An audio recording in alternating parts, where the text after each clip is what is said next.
Thank you. I appreciate the opportunity to be here today. My name is John Roderick. I'm the Deputy Cabinet Secretary at the New Mexico Environment Department. Today, what I'm talking on specifically is water scarcity here in the state. And you might ask, what's that got to do with water quality, which is the overlying piece of this? We'll get to it. So first off, the New Mexico Environment Department's mission is to protect and restore the environment and foster a healthy and prosperous New Mexico for present and future generations. And we do this by implementing 4 tenets: science, innovation, collaboration, and last of all, compliance. These are the 4 things we use to drive our decisions and our programs as we move forward. So again, this may sound odd that we want to talk about water insecurity, but I think you'll see where it comes into play. So several things cause insecurity with regard to water. And of course, there's natural causes: our ongoing extended drought, wildfires, flooding, diminishing water sources, and water quality issues. There's also man-made challenges.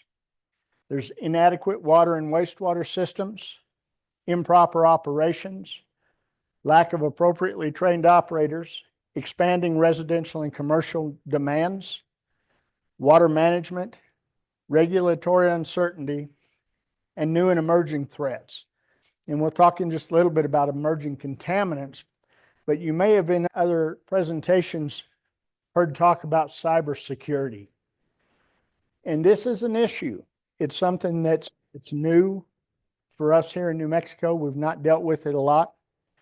But the reality is that with very few exceptions, we're vulnerable to cyber threats. Okay? And by that, we're talking about somebody getting control of your system and either turning valves or flipping switches. And they may not even touch the system. We've got issues with people getting control of the billing systems for communities and holding them ransom. Now, when I first started talking about cybersecurity with the EPA, who's leading this, I was like, okay, we've got around 3,000 public water systems in the state, and the vast majority of them are very small.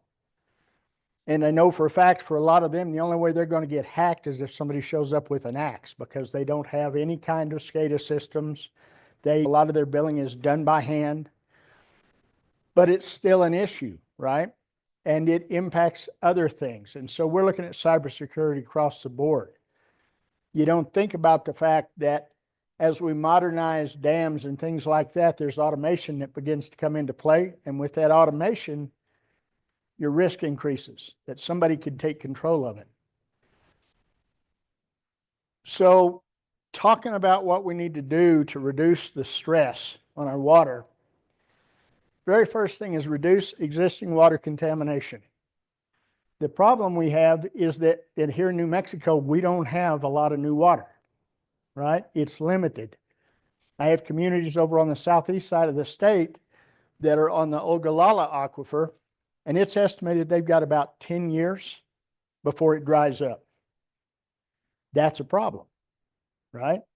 So we've got to look for other sources. And then on top of that, you have water that gets contaminated with the buzzword in front of everybody's mind these days is PFAS.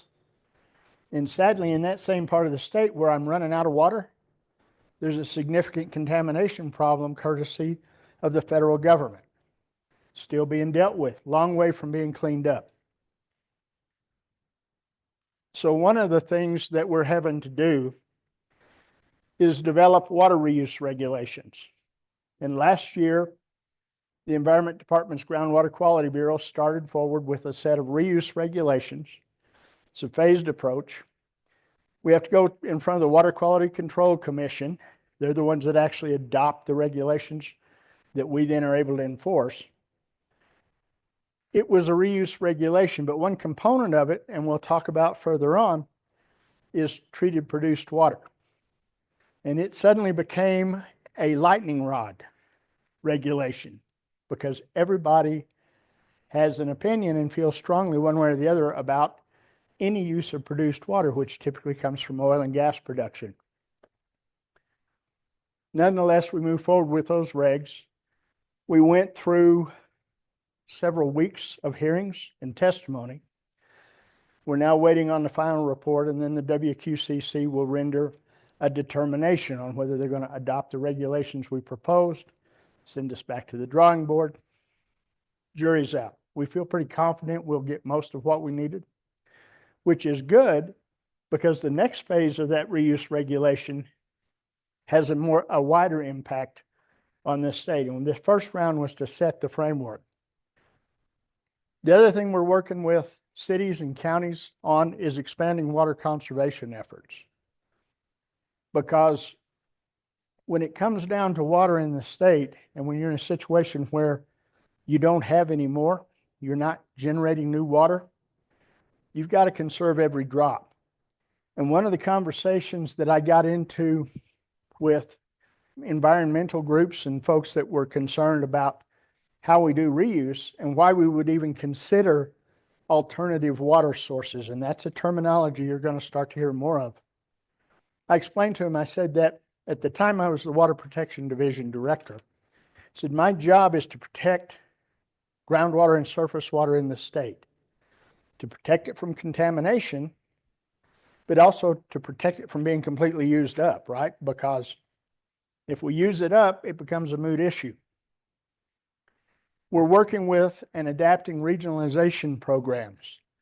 And I was able to sit on a presentation this morning and got to hear about everything that the Northwest New Mexico Council of Governments is doing in the Gallup area. They have San Juan, McKinley, and Cibola counties to bring these small water systems together and help them regionalize.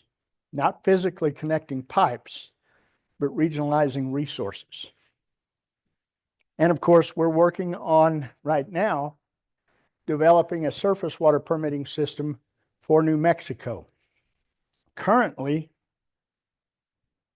New Mexico does not have a surface water permitting system, so the definition of waters of the United States, which changes and recently changed based on a case called Sackett versus EPA, it expands and it reduces based on that definition. The problem is 90% of our water courses do not fall under that definition, so they are technically unprotected.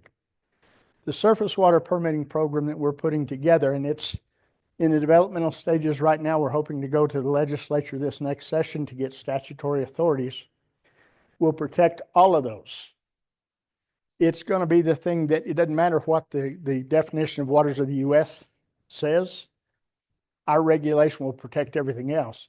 And in addition to that, we will be seeking primacy from EPA to enforce the waters of the U.S. as well. Currently, they have the National Pollutant Discharge Elimination System program. We assist with that, but we don't have primacy. We're one of, I think, now 3 states in the nation that don't. We're looking to fix that problem in the next couple of years because we need to protect our resources. And we're firmly convinced that the best way to do that, the best people to protect resources in the state of New Mexico are New Mexicans. So that's where we're going with this, okay? As I said, we're looking at reuse regulations that are going to do the following. They're going to expand reclaimed wastewater uses. Now, I will tell you in New Mexico, about 40% of the wastewater effluent that we generate in the state is already being reused to water golf courses and ornamental vegetation, things of that nature, which is pretty high, but it can be higher. And it's been done less for reuse and more for cost control, right? Better to water your golf course with reclaimed wastewater than with fresh water, but we need to do more. We're working on direct and indirect potable reuse. And when I'm talking about that, I'm looking at this audience, and some of y'all may be old enough to remember whenever the term toilet to tap was going around. Some of you are not. But that was direct potable reuse. It was recycling your wastewater, putting it back into your drinking water system. Not a real palatable concept initially, but people are becoming more used to it. The key is, how do you do it? How do you do it safely? Now, direct reuse means you pump it right into your treatment system. You deliver it for people to drink out of their tap. Indirect means you have an environmental buffer, right? You treat it, you super treat it, you put it into some type of an environmental buffer. Rio Rancho, New Mexico currently has a system where they treat their wastewater and then re-inject it into the... Mic check. Mic check. Mic check. It works. Mic check. I'm glad y'all are hearing things too. Okay. I was beginning to get worried. Rio Rancho injects their effluent after they treat it back into their aquifer about a mile from where they withdraw it out of the ground. Now, based on the flow underground, it takes about a year or so for that water to get from where they inject it to where they would extract it. So that's considered that buffer. Now, when they pull it out of the ground, what do they do with it? They put it right back through their drinking water treatment facility so that it meets the Safe Drinking Water Act requirements, okay? So you're not getting anything direct, and it all has to be treated. We're looking at commercial gray water use. Currently in New Mexico, the regulations don't allow for commercial use of gray water for watering plants or anything else. It's all residential based. We're looking to change that. We're also working closely with New Mexico Tech, New Mexico State, UNM to figure out how to move forward with brackish water desalination. Now, state engineer and New Mexico Tech are actively involved working on mapping the brackish water. Where is it? How much have we got? One of the problems with it is it's a finite resource. All right. So you might identify 10 years worth of brackish water in this area that you can pump out of the ground. But in 10 years, that's no longer a source. Right. So it's not as simple as stick a straw in the ground and pull it out and treat it. One of the little minor issues with brackish water, living in a state where we don't have a coast, is what do you do with what's left over after you treat the brackish water with the brine? One of the largest desal plants in the world is in El Paso, Texas. They have the benefit of being able to put it down an injection well, courtesy of the U.S. Air Force, at no cost. But other places, that's an issue. California, they don't have a problem. They put it right back in the ocean. Israel does a lot of this. It's not a new science, but it's the logistics that are the challenge. And so what we're looking at is not the science. How do we make this feasible? How are we able to tap brackish water that we think is underneath those areas in eastern New Mexico that are running out of water? That this is far below the Ogallala. How can we tap that, bring it up, treat it, let them use it as drinking water? We've got to look at these alternative water sources. The science is moving forward rapidly, where it used to be a big deal when you saw a packaged treatment unit for wastewater. Now they're very common. Matter of fact, there's a lot of people that have an on-site liquid waste system, a septic system, with advanced treatment, and what they literally have is a packaged treatment plant sitting in their backyard, treating that effluent. So the science is there. It's how we apply it. How do we get it where it needs to be? And then, of course, I mentioned earlier the treated produced water piece. Oil and gas industry in New Mexico creates a lot of produced water as they're pulling out oil and natural gas. All right. Somewhere in the neighborhood of about 7 barrels of water to 1 barrel of oil. And they have to do something with that. Currently, the bulk of it gets re-injected back into the ground. And we have this little issue with earthquakes now. Texas, Oklahoma have been dealing with them. We're starting to see them in New Mexico, attributable to re-injecting that water back there, right? Because something's going to happen. There's always cause and effect. Industry and the state are looking at other ways, number one, to prevent issues with re-injection, but number two, to tap this currently lost source of water. That's a lot of water that's just wasted Now, oil and gas over the last 4 years have substantially increased the use of the water that they create back into their operations. They treat it, they reuse it, they're re-injecting a lot less than they used to, and they've cut down their use of fresh water by about 80%, which is excellent. But we're looking at the ability to use that water for something else. Now, produced water is different than what I will call virgin brackish water that's not been impacted by any type of industrial application, right? Because when you have an industrial process, I don't care what it is, you're going to add things to that water intentionally or inadvertently that impact the quality of that water. And with this produced water, when it comes out of the ground, it has petroleum products in it. It has naturally occurring radioactive materials or norms. It has a lot of different other things. It also has chemicals that are introduced as part of the fracking process. Now, not all oil in New Mexico requires fracking. When you go up in the northwest corner of the state, up around the Farmington area, they typically don't frack. They just do conventional drilling. And in fact, a lot of those wells are sucking oil off the top of a water source that's down there, an aquifer. It's just floating on top. So they're just basically sucking it off the top. They have high TDS. I say high, it's about 10,000, which is, it's brackish water, but it's not bad, versus down in the Permian where you can have TDS of 200 to 300,000. It's ugly water. Now, not all that's attributable to what? To the operations. Part of it is that area, that water is just that way. But we're investigating with New Mexico State again and New Mexico Tech.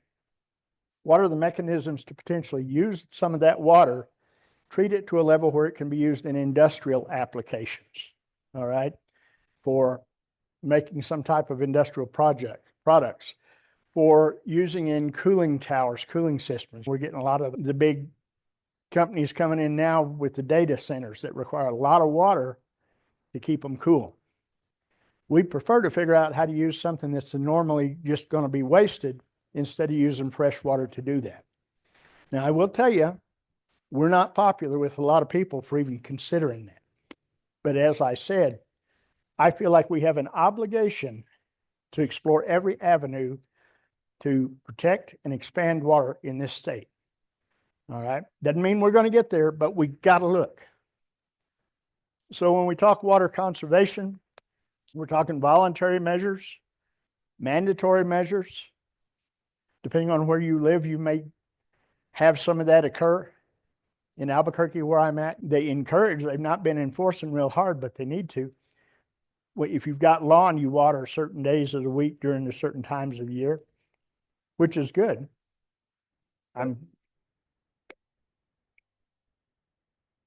Okay. I do have an issue because I swear I have seen 50 or 75 new car washes be built in Albuquerque in the last 6 to 8 months. And I'm trying to figure out what they're thinking. Now, they do reuse a lot of that water. So if you think you're getting a car wash with fresh water, I got news for you. It's not. It's recycled. But it's just not the kind of message that I think we should be sending in New Mexico. Drought-resistant landscaping. Now, this becomes an issue because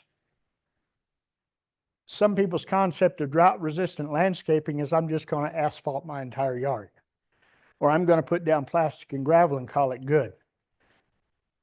At some levels, that's not helpful, right? Because if you increase runoff, you're picking up chemicals, okay? And you're hitting the Rio Grande, or you're hitting water courses, which other communities have to use as a water supply, which ultimately get to our groundwater. So thoughtful drought-resistant landscaping is what needs to happen. And then stormwater capture. And we had a meeting right before this one, before lunch. The state engineer's office, dam safety folks were talking about the dams and the sad shape they're in the state of New Mexico. Sometimes we forget that one of the big purposes of those dams, or one of the benefits, is they hold that water and allow it to infiltrate. which feeds our groundwater. Okay, very important. And state engineer's office is looking at where can we put additional dams? How can we slow the flow? Because right now we get these large, short duration, high intensity rainfalls in New Mexico. It blows down the river, it hurts our communities. And when it gets to Elephant Butte Dam, we can't keep credit for it with what goes to Texas. That's a whole nother story I won't get into. But we got to figure out how to manage every bit of water in this state. So when I talk about regionalization, we mentioned the fact that we're not in most cases talking about connecting pipes, which is what a lot of people think we're doing with regionalization. We're looking at shared technical and administrative resources, because one of the problems in New Mexico is all these small systems, and they can't afford the operators that they need to run if they could find them. There's a huge shortage of qualified operators in this state right now. Matter of fact, we're in a situation where we have level 4 water and wastewater operators that are literally having to handle 5, 6, 10 systems remotely because we can't get the operators. We'll talk about what we're doing in that avenue, but this comes back to that catch-22 with cybersecurity, because we're encouraging these small systems to automate, right? And we'll fund it. Automate your system so that operator can see what's going on with your system from wherever they happen to be. But now you've put cybersecurity into play. Now we've got to protect against that. You notice when it comes to water, there's never an easy solution. Not one. The other thing we're doing is identifying partner systems who can share resources in emergencies. Give you an example. Had a couple of small systems I met with. The one of them had half their system down because they couldn't get valves. 10 miles away, this other system is doing okay. We're talking, and I asked them, I said, what valve do you guys need? And they told me. Turned to the other folks, what do you use? It's the same valve. I said, okay, let's make a deal. Could you loan them a valve while theirs is ordered? And as soon as they get it in, they'll give it to you. And it was like a new concept. It was like, come on, your neighbors, help each other out a little bit. But so often the common sense solutions, the easy solutions, are the ones we miss. So it's about breaking down silos and talking to people. Now, the Office of State Engineer and Interstate Stream Commission is updating our regional water plans, okay? And they're looking at water planning for every kind of water in that area. They haven't been updated in a long time, but a crucial part. Talked about shared operators, shared administrators. We've got a pilot project going with the Northwest New Mexico Council of Governments in Gallup, I told you a little about, where we are funding that pilot through the Environment Department to add and provide this additional help to these smaller systems. If it works well, we're going to try and roll it out to other places in the state. We're also working on training certified operators and expanding that workforce. Part of it is that nobody talks about this particular job, right? Nobody thinks about it. It's a skilled job. Most of the time, it's a pretty good paying job. So we're developing an outreach program to high schools, to junior colleges, community colleges, universities, to let them know about this potential workforce that we've got openings, people we need. We're working with several local agencies, the Rural Communities Assistance Corporation, Rural Water Association, working with us to provide training. We're in the process of adopting the federal training, what's generally used across the United States, as our training curriculum, because when we do that, then it allows us to give reciprocity to operators from other states, so we may be able to pull them in. But there's a lot to it, and there's a big investment in it. We're working with the corrections facilities now. We've even got Goodwill of New Mexico partnering with us to provide training locations when we get this curriculum put together and rolled out. The other piece is funding. Now, the Environment Department, we deal with both of the state revolving funds, the Clean Water State Revolving Fund, which handles wastewater, stormwater, and then the Drinking Water State Revolving Fund that we administer in conjunction with the New Mexico Finance Authority. And it's for drinking water projects, right? We provide the technical side of that. NMFA provides the funding side of that. But we're looking at all different types of operations and ways to fund these smaller communities. So now we're going to get a little bit to the contamination piece, right? We've heard, I think, about emerging contaminants. Again, the biggest one of those is PFAS that comes to mind, but there are others. There is currently a lot of funding available in this state to deal with emerging contaminants. Matter of fact, we've got an $18 million grant that we're just standing up that's for smaller and disadvantaged communities that we will actually come in, do the sampling of your system, help you identify whether you have a problem or not, pay for and help design the system, and then build the system. Okay? 18 million was the first bucket of money. We're looking at a total of about 36 million over the next 5 years. But it's crucial that we get cooperation from these communities. Lead service lines is another issue we didn't used to think about, but lead's a big deal. We're involved with a program going through and sampling for lead in schools and daycares across the state to determine if those children who are most vulnerable are at risk. Now, I can report happily that of all the schools that we've done across the state, we've not found any where the piping itself was an issue. What we have found is individual water fountains or faucets that were a problem. They took them out of service, they replaced them, everything is good. That's good news, right? We're not looking at having to replace entire systems. But communities now should have responded to a lead service line inventory request. There was money there to do the inventories. There was money there to remediate that stuff. One of the problems we ran into is we had to not apply for that funding this year because the way it works is you have to have viable projects that you're going to do, or the EPA won't give you the money. There's none of this. We think we're going to do something. You have to have a list. So we're working with communities to submit their applications to us so we can apply for that funding. Talked about our surface water permitting program. This is crucial that we gain control of all of the surface water in the state. And when I talk about surface water, I'm even talking about those arroyos that you see that are dry 90% of the time because they impact our surface water, right? If anybody ever asks you what's the big deal with dumping in an arroyo, think about what happens when we get one of these storm events. All of that washes down, and somebody is ultimately going to use that as a water supply. So it's crucial that we get control. The enhanced groundwater protection regulations, which includes our reuse, critical. And then we've got a little project that's been ongoing for about 4 years, dealing with neglected contaminated sites. And when I talk about that, we originally called them orphan sites, right?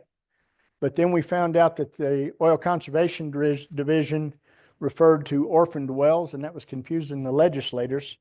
So we went through a couple of name changes and wound up on neglected contaminated sites. And what these are is old dry cleaner operations, old automotive repair shops, old metal coating shops, various different kinds of applications that over the years have closed, gone out of business. Many of them are no longer operating, and they're now being used as residences or whatever. They're sitting vacant, and there's nobody that we can identify as a responsible party to pay for a cleanup.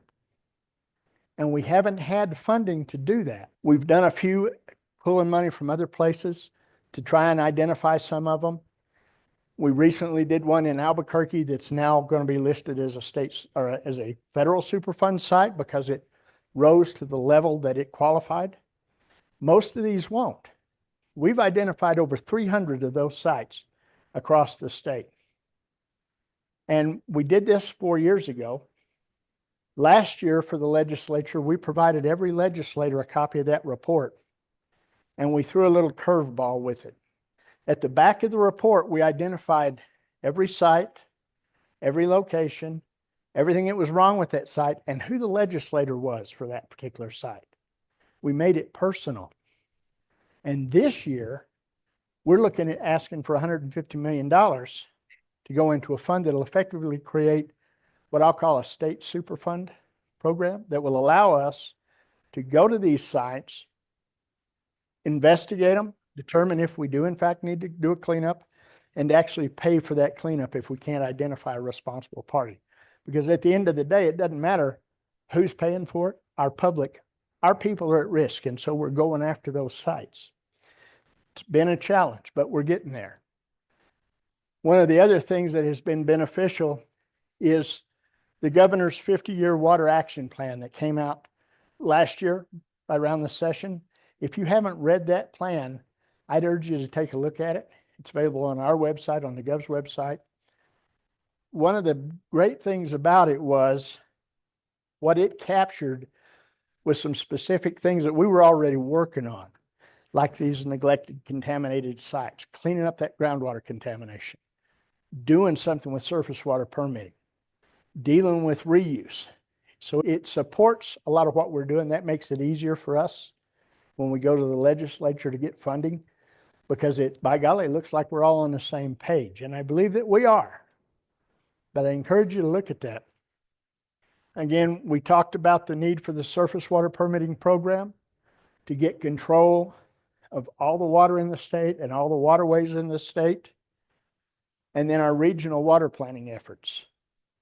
How do we, as a community, because here's a news flash, we live in what I like to call a big round fishbowl, right? And what happens in that fishbowl, anywhere in that fishbowl, affects everybody in that fishbowl.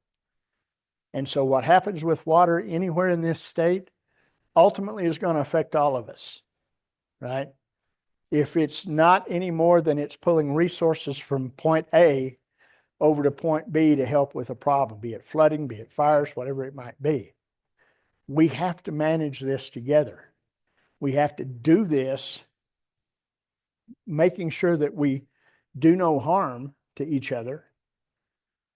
We do what's right. And sometimes what's right's not easy and it's not fun. But if it's the right thing to do, we got to do it. So as we move forward, we are engaging with the public, we're engaging with professionals across the state as we develop our plans, as we move forward. And the first thing I'll tell you is we don't have all the answers. Do not have all the answers. But we're certainly willing to listen to anybody that has a suggestion, because that's how we solve the problem, is a combined effort. Now, there's my contact information. I think the presentation is made available to you. Happy to answer any questions that you may have. Again, I recognize this was a little bit different spin when it comes to water quality, but the reality is when it comes to water, everything is connected, right? If you don't have enough water, you got a problem. If you have it, but it's contaminated, you got a problem. And we are still learning how badly our water is contaminated. One of the things that we're finding as we move forward with reuse regulations is these unintended consequences. Like when I start looking at indirect potable reuse and what I'm going to make you test for and clean out of it, and I start including pharmaceuticals and radiologicals and makeup and all this kind of stuff, if we got to clean that up to be able to use it as a source, an alternative source to treat for drinking water, now I got to start thinking about what do I do with wastewater treatment facilities that are, some of them, discharging to a river. And we're not currently screening for all of those things. Unintended consequences are that as we learn more, we're going to have to do more. That's just a reality. And it's likely not going to be a lot of fun all the time, but that's okay. At the end of the day, if we have the water we need in this state for us, for our kids, for our grandkids, our great grandkids, then we've done the right thing. And that's the goal. All right. Any questions? If not, I'll let you move on to the next one. Yes, sir. Yep, dry cleaners, old gas. Now, gas stations, if it's underground storage tanks, then it's Petroleum Storage Tank Bureau. They have a program, but these dry cleaners, there's no cleanup program for them unless they rise to a risk level that the EPA is willing to step in. Right? There's not to me, an acceptable risk level that I'm willing to say, there's only 45 people impacted by this. It's not a big thing. That's 45 people too many to be impacted by it, which is why we want to go after these sites. And some of them may not be an issue. Wouldn't want to bet money on that. But others are, and we need to get them cleaned up. All right. Thank you, folks. Appreciate it. Great. Well, thanks everyone for the time this afternoon. We will be, I guess, building on some of those emerging contaminants that were talked about in the previous presentation, and this focused about PFAS. So today we'll talk a little bit about PFAS treatment, both in drinking water and a couple of slides on wastewater as well. So the agenda will very brief summary of PFAS, and then we'll jump right into the treatment configurations for PFAS treatment in drinking water streams, water residuals, wastewater, and then a little bit about PFAS destruction in your backyard in Alamogordo, New Mexico. So PFAS 101 in 101 seconds. This is a little summary of PFAS in the water cycle. Of course, we're probably most familiar with PFAS introduction from military installations, aqueous film forming foam, landfills, different industrial streams, entering the wastewater. In the absence of advanced treatment in the wastewater stream, of course, now we get PFAS that are present in wastewater discharges that may ultimately be uptaken into drinking water treatment facilities downstream. From there, we have PFAS partitioning in our treatment residuals, not only our biosolids on the wastewater side, but also potentially residuals on the drinking water side as well. So you can see the sort of cyclic nature of PFAS here and how that ultimately creates a compliance challenge for many utilities across the country. So utilities right now are perhaps most focused on PFAS sampling. Of course, Q2 2027 is the monitoring period for the new MCL. So we're going to get started on this sampling protocol. The targeted sampling methods, this is EPA 1633, this is EPA 537.1, all looking at targeted species. So that's the middle of the bullseye there. And then there's a few other methods that you could use to look at other potential PFAS of interest. Of course, there's a lot of considerations here, making sure that we're taking the appropriate sampling procedure protocols, keeping away from potential PFAS containing food packaging, PFAS on our Gore-Tex and jackets, gloves, that sort of thing, making sure that we get a representative sample and appropriately communicate those results. And so the regulatory timeline that ultimately brought us the MCL started probably in 2016. I would say really things got kicked off where the health advisory for PFOA and PFOS was 70 nanograms per liter. Fast forward 8 years and a bunch of money later, and now we're in 2024, the final PFAS MCL came out in April of this year. There's also a biosolids assessment that's ongoing. And in 2023 to 2025, we are underway with our UCMR5 unregulated contaminant monitoring rule, looking at 29 PFAS compounds in finished waters across the country. And so what does that look like? In New Mexico, this is a little data dump here of the UCMR PFAS occurrence information. In New Mexico, I would say not a lot of PFAS concentrations being reported quite yet compared to other major metro areas, Phoenix, Denver, and those in Texas. But nonetheless, we do have some concentrations that are above the threshold indicated by the red dots here, and some that are below the threshold. And the threshold in this case is just the MCL. Moving away from PFAS in finished drinking water, we also have regulations for PFAS concentrations in waste streams. Of course, folks may be familiar with the CERCLA designation, PFOS and PFOA as hazardous substances, emphasis on the substances under CERCLA. This makes it such that there's a reportable quantity, 1 pound per 24 hours, that you need to make note of. If you're discharging greater than that, now you have to keep track of those things. For drinking water treatment plants, what this means, CERCLA largely regulates waste disposal in the past, and I would say this new regulation of designating PFOS and PFOA as hazardous substances makes drinking water treatment facilities and wastewater facilities, for that matter, at risk of being named potentially responsible parties in PFAS regulation suits moving forward. And then on the RCRA side, RCRA, the Resource Conservation and Recovery Act, it manages PFAS-laden waste moving forward. So this is when we think about hazardous waste disposal. It's actually, we're thinking about RCRA hazardous waste.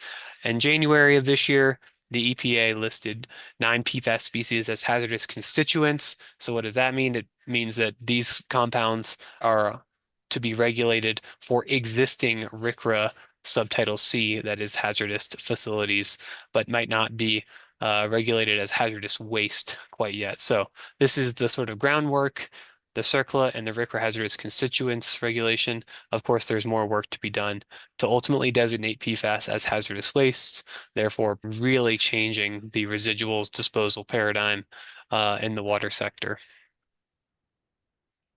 So what are the major challenges for utilities with this compliance target? So we're starting our monitoring period, Q2 2027. We need to be in compliance in Q2 of 2029. What are folks really concerned about? High cost of testing and monitoring, of course. So our bench scale and our pilot scale testing campaigns, just how we're collecting those samples. What is the appropriate method by which I should be collecting those samples? Those are some concerns. The tight compliance schedule, 2029 seems far away, but it's really not when we think about how long it takes for some of these evaluations and construction of treatment facilities. And then communicating. We have all these sort of unclear things about the PFAS MCL being equal to the practical quantitation limit. So you're trying to make sense of what it means to report or not report values that may seem as non-detect. So there's a lot of sort of stakeholder engagement and communication that needs to be thought about when it comes to the PFAS. And so from the treatment perspective, I have here the heartburn meter. So folks that are trying to figure out where they should set their compliance threshold, maybe they just want to meet the MCL of 4 nanograms per liter. We have a variety of treatment technologies. 3 of these are GAC, ion exchange, and membranes. The EPA identified those as best available technologies. Powder activated carbon is another approach that could be implemented depending on not only your water quality, but also your compliance goal. Perhaps PAC could be an effective strategy, but nonetheless gives you a flavor of the technologies that could be used to achieve compliance. Of course, getting all the way down to non-detect for all PFAS, emphasis on all PFAS here. That's probably going to require a membrane-based solution, but typically we're focused on the middle 2 technologies. GAC ion exchange, get us most of the way there in terms of compliance, provide a relatively cost-effective solution, and get us to a level of risk that we feel good about. And so for PFAS adsorbents, GAC, ion exchange, and then some folks may have heard about Fluorosorb. This is a novel adsorbent material. We'll compare and contrast here amongst the different strategies.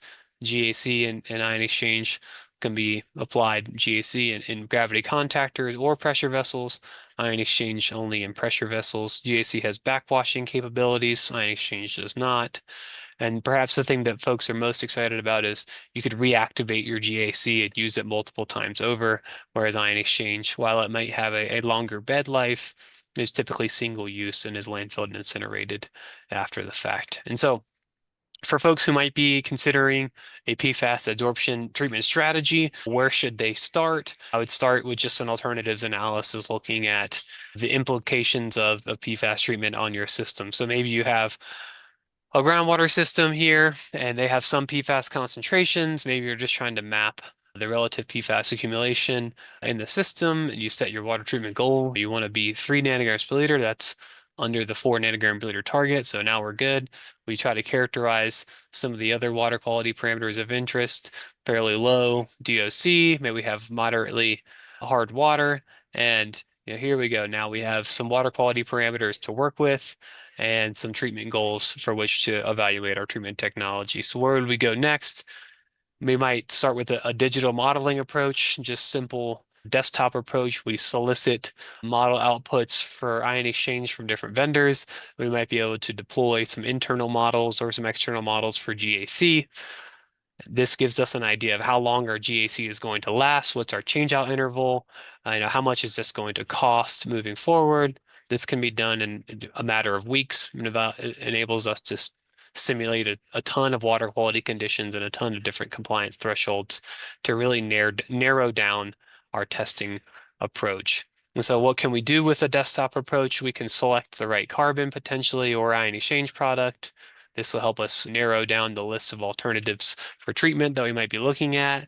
We might be able to narrow down the operating conditions. So in this case, empty bed contact time. Might also be able to get a sense of whether or not parallel or lead lag operation is appropriate. And then we're going to get some estimation of operation and maintenance cost over time. So realistically, this is the question that we're trying to answer, perhaps the most associated with the desktop approach. And so I guess when we think about the desktop approach, Hazen has a machine learning model that we've developed to predict PFAS absorption performance just as a function of a few inputs, DOC and pH, really. And so this gives you an idea of the power of this machine learning model. We're able to accurately predict the curve on the right. So this is a bench scale test shown with the line and the triangles here compared to the model prediction shown in the green dots. So we felt pretty confident in our model prediction, and then we validated it with the observed data. So the difference here is that this breakthrough curve took $10,000 and 1 month to generate, as opposed to our machine learning model prediction, which was generated in a few minutes. So the machine learning model could be used to simulate bench scale testing conditions, and it can also be used to evaluate differences in water quality. So here's a quick example. Perhaps I'm looking at a system, DOC is moderately high, 4 milligrams per liter, sorry. My PFOA concentration is around 5. If I'm interested in a 60% or a 3 nanogram per liter target, that's 60% breakthrough. So that's around four months of change out. So pretty quick change out interval, fairly costly. And so the question might become, what could I do to enhance the pretreatment and lower the DOC under the condition that DOC is really driving PFAS breakthrough in this case? And so we use our PFAS prediction tools here to help simulate another scenario, which is a reduced DOC in this case, to ultimately say, wow, if I reduce the DOC by 50% or so, that would result in huge differences in treatment longevity, 4 months up to 10 months. And so now I need to ask myself, is that worth it from a cost perspective? Because of course, reducing the DOC from 4 to 2 is not exactly a walk in the park. So now I need to evaluate whether or not enhanced coagulation or some sort of biofiltration technology could be applied to more cost effectively prolong my change-out interval. So that is the sort of first step here. So in summary, I have a little desktop approach, moving towards getting my arms around what this treatment is ultimately going to cost. Maybe I could use some modeling to infer how changes in water quality, either through pretreatment or potentially seasonal water quality changes, could impact absorption performance and ultimately treatment costs. So where do I go next after that? We might go to a pilot testing plan. So in this case, this is an example from some piloting that we're doing right now in North Miami, Florida. We are evaluating GAC, ion exchange, and novel adsorbents. We're looking to evaluate them just under their normal operating conditions. I think we're on month 7 or so through this piloting program to develop some breakthrough curves that not only validate the results that we observed in the desktop approach, but also to better characterize some of those operational challenges, things like backwashing, head loss through the system, the potential for chlorine residual to be applied in a GAC scenario.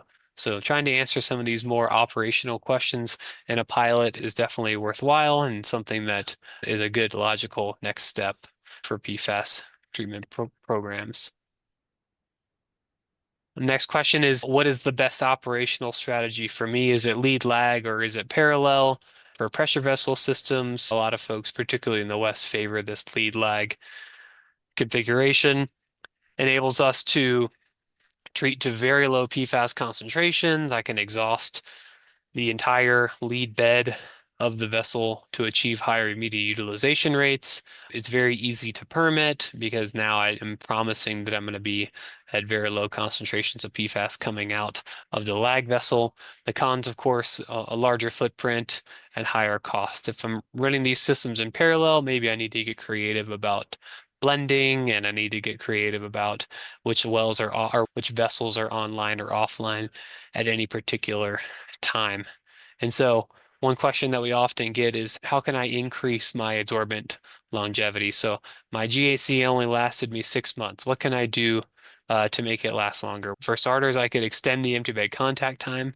So that is just increasing the depth of media in a contactor scenario, or putting on a lag vessel for a pressure vessel scenario. Alternatively, if intubate contact time is not able to be increased due to a footprint constraint, let's say, or a hydraulic constraint, maybe I can investigate some pre-treatment to reduce TOC. TOC being the primary competitor by which adsorption sites on the GAC are occupied.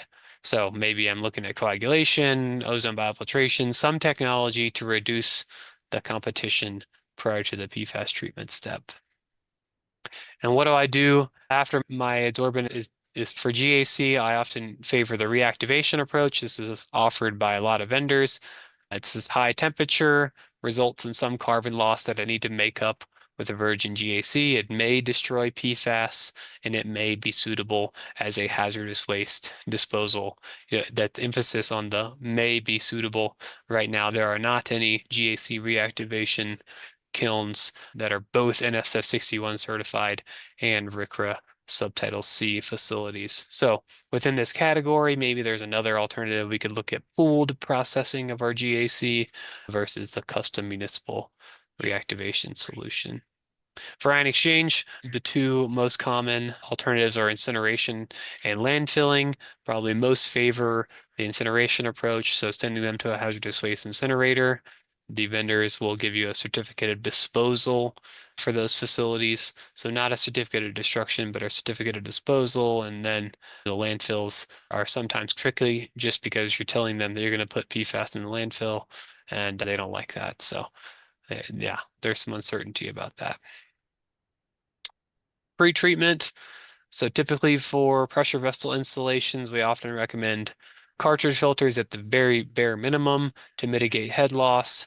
I always tell folks, realistically, the reason why we're doing this is because PFAS adsorbents are very expensive. GAC is $2 a pound. Ion exchange is $385 per cubic foot.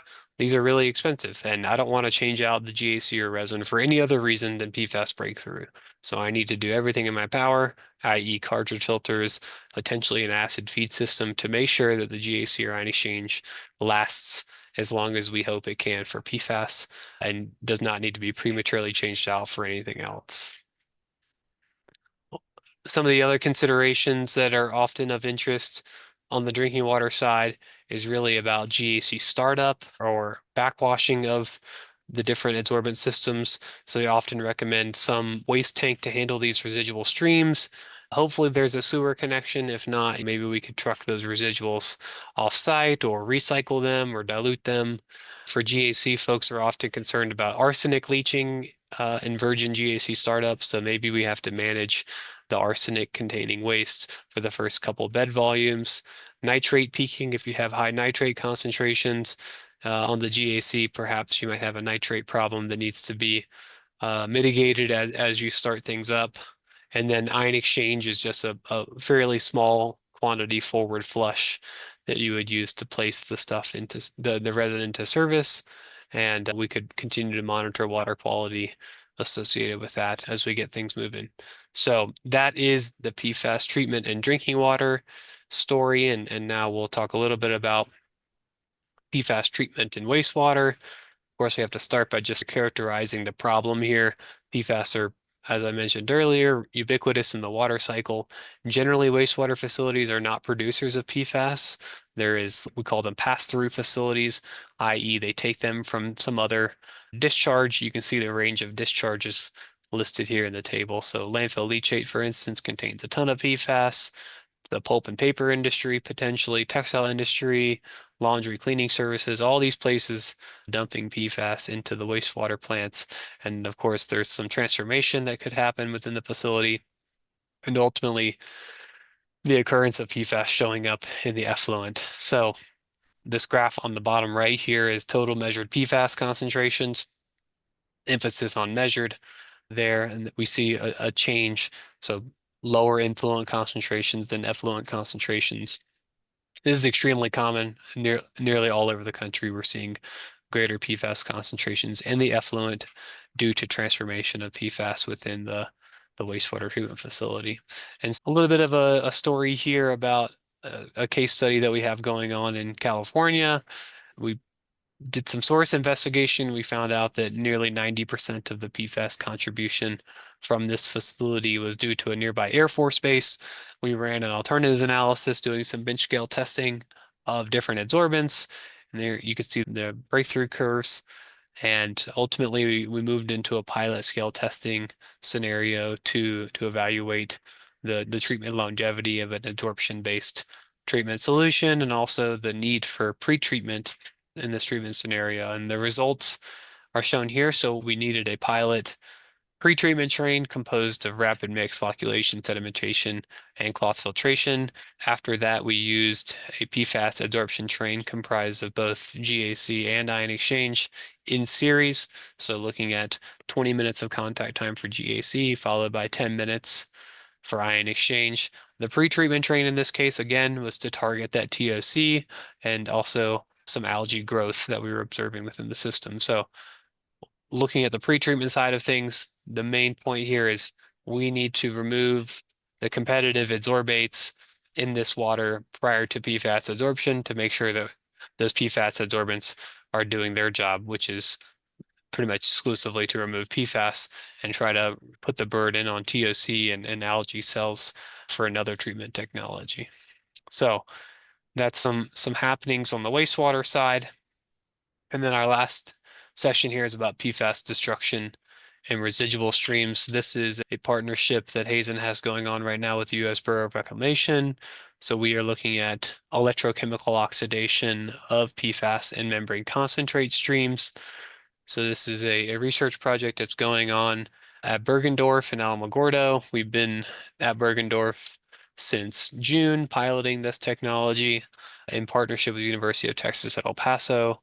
So utilizing their membrane skid to generate high concentration of PFAS and then ultimately sending it to our electrochemical oxidation unit to completely destroy and mineralize the PFAS through that system. This project has been going on since early parts of this year and hopefully will be wrapped up by the end of the year with some exciting results on PFAS destruction to ultimately end the PFAS life cycle that we saw at the very first slide of this.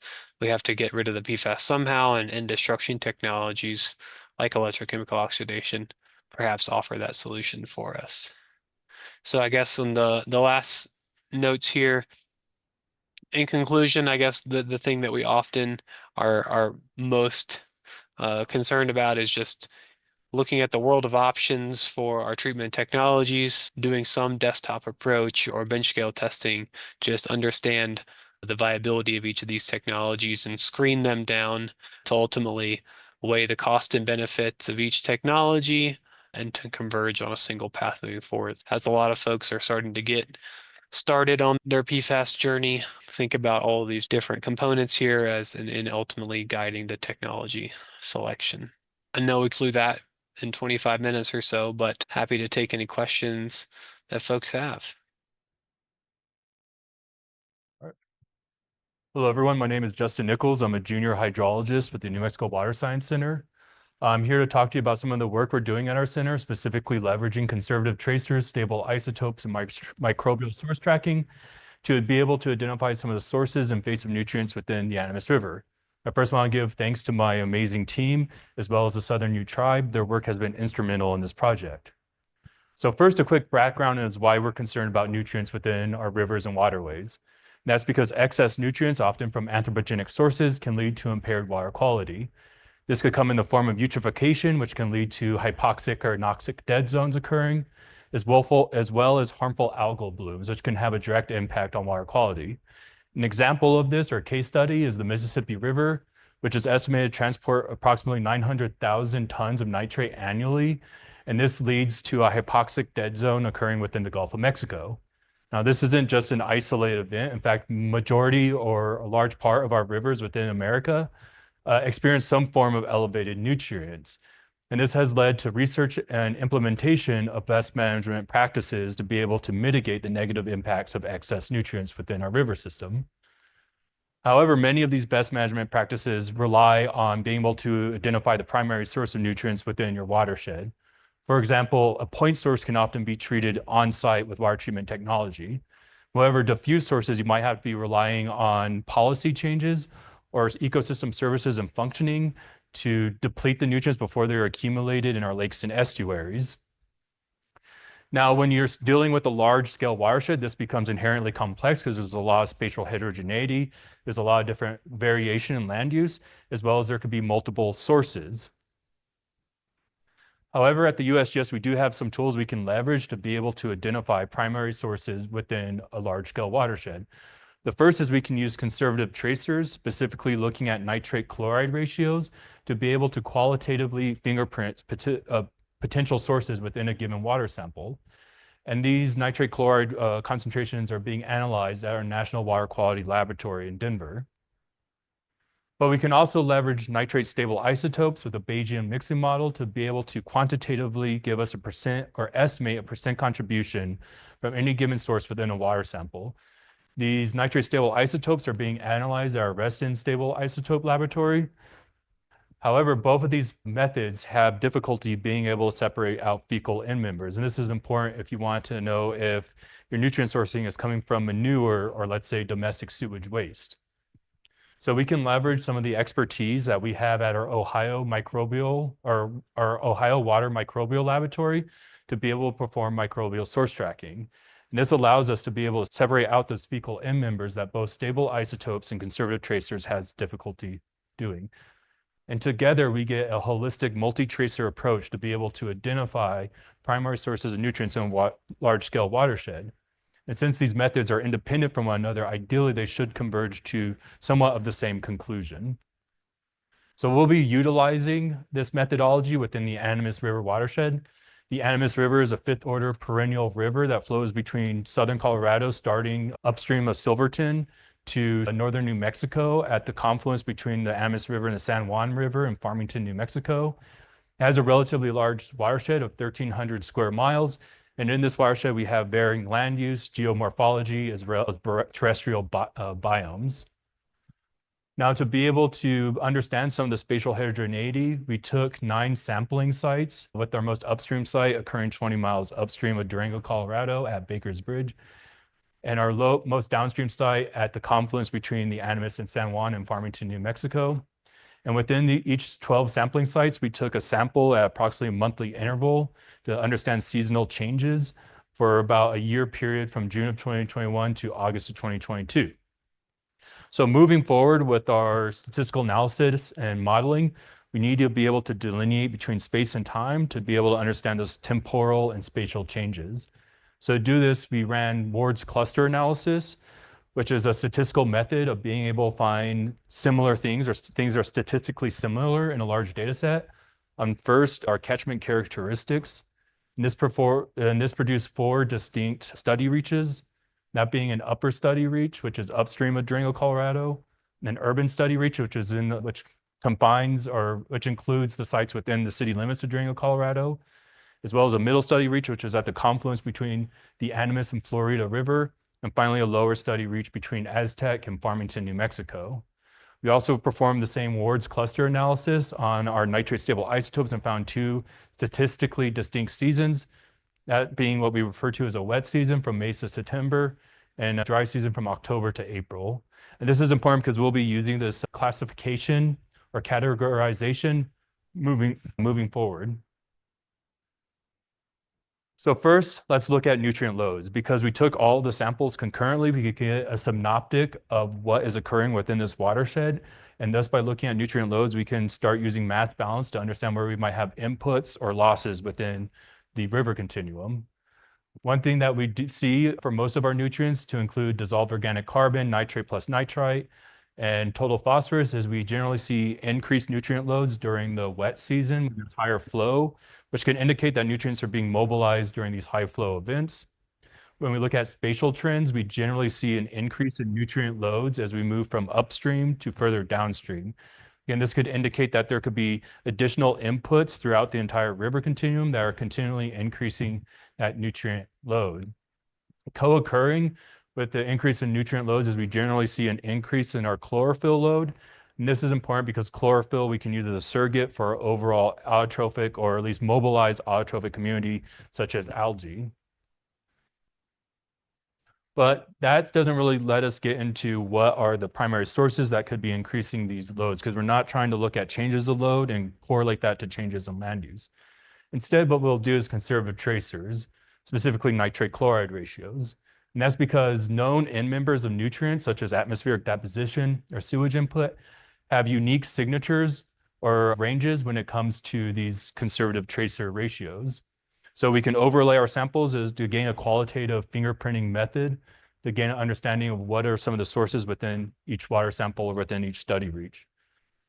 On the left side is we have our wet season. What we generally see is at our upper or upstream study site, we see that most of the samples collected have signatures that are representative of atmospheric deposition or rain input. And the majority of our other samples have signatures that are representative of what we would expect from soil nitrogen input.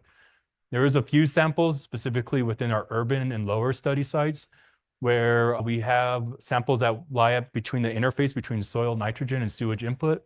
This could indicate mixing of those two sources or equal contributions. When we transition to the dry season, the biggest change we notice that majority of our samples now lie between that interface between soil nitrogen and sewage input. Not only does this indicate, again, mixing of those two sources, but this can also tell us that during the dry season, the sewage input has a larger contributing factor through the river continuum versus during the wet season. But again, this is qualitative, and we really want to get a quantitative understanding, understand how much percent contribution is coming from any given source within these study reaches. So to do that, we're going to use Mix SIAR. It's a Bayesian mixing model. This model has been used extensively in ecosystem studies, specifically looking at food web dynamics or looking at end members within a predator. So we can use the same kind of methodology to understand our nutrient end members within a water sample, because a lot of nutrient end members have distinct nitrate isotopic compositions. And one of the advantages of this model is it goes through and it iteratively estimates the percent contributions of any given source. So you get a range of estimates, which are represented here in this box plot. So the higher the box plot, the higher contribution or percent contribution that source has within that study reach. And the distribution of that box plot or the skewness of it represents the model uncertainty. So some of the takeaways we can see is that during the wet season, we do see some percent contribution coming from nitrate from atmospheric deposition or from fertilizer. Compared to the dry season, these inputs from these sources are relatively close to zero and negligible. When we look at spatial trends, both in the wet and dry season, we see ammonium from atmospheric deposition or fertilizer use is highest within our upper study reach. And as we move further downstream, we see the percent contributions from the source start to decline. Co-occurring with this decline in that source is we see an increase in percent contributions from our manure and sewage waste. In fact, during the dry season, the manure and sewage waste often has contributions greater than 50%, indicating that as the primary source of the overall nutrient pool. Lastly, when we look at contributions from soil or nitrogen from organic soil, what we see is that during the dry season, we have higher contributions than during the wet season, but through the entire river, we don't see any sort of changes spatially. Therefore, the contributions are relatively stable through space. But we really can't separate out that manure and sewage waste. So again, we want to utilize our microbial source tracking data. Now, microbial source tracking allows us to separate out 4 fecal end members, that being ruminant, cattle, waterfowl, as well as human. When we looked at the cattle markers or the samples collected for cattle, all of the samples are below the detection limit, so we couldn't quantify that. When we looked at ruminant, we only had 2 samples that were actually above the detection limit and quantified, and those were both at the lower study reach. When we look at waterfowl marker count, which is the plot here on the left, we do see some spatial trends where most of our samples taken at the upper and urban sites were below the detection limit. However, when we transition to the middle and lower study sites, we start seeing an increase in detections as well as an increase in number of copies per 100 milliliter, to where our most downstream site at Farmington had the highest copy count on average. When we looked at human markers, what we see is at our site upstream of Durango, they were all below the detection limit. But as soon as we transition to our urban site, we see an increase in the human copy count to the point where it is the site with on average, the highest number of copies. As we move further downstream, we see that copy count start to decrease. So that's a lot of data. How do we put it all together in a conceptual diagram, which is what we have right here? We'll say that the pie charts here on the left are from the Bayesian mixing model, and they're just the average value from the model estimated, or from the values that the model estimated. So what we can take away is that at the upper site during the wet season, majority of the contributions are coming from ammonium from either atmospheric deposition or fertilizer. As we transition to the dry season, in the study reach, we generally get more of a mixing between that source as well as manure and sewage waste and our soil inputs. As we transition to the urban site, we see a shift where we have a higher contribution now coming from our manure and sewage waste. And in fact, during the dry season, this is going to be one of the dominant sources, with its contributions being greater than 50%. And this will remain elevated. The contributions from the source will remain elevated as we move through the rest of the river. However, our microbial source tracking data could indicate that the urban site, majority of this manure and sewage waste could be coming from human fecal matter. And as we move further downstream, a bigger percentage of this could be coming from waterfowl that could, or more likely using the riparian corridor or the vegetation in the riparian corridor for food, water, and shelter purposes in an arid environment. So with that, I'll take any questions if we have time. And if not, you can always email me as well. So thank you and have a great rest of your day.